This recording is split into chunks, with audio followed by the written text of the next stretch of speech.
మాకై నిలబెట్టారు.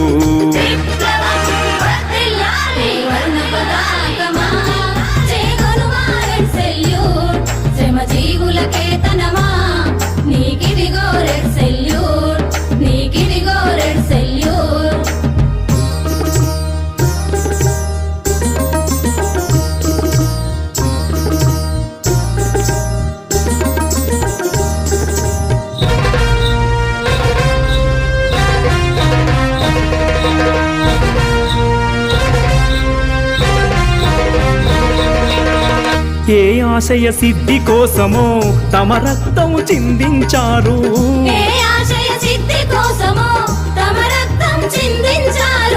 తుది ఆశలు మాపై నిలిపి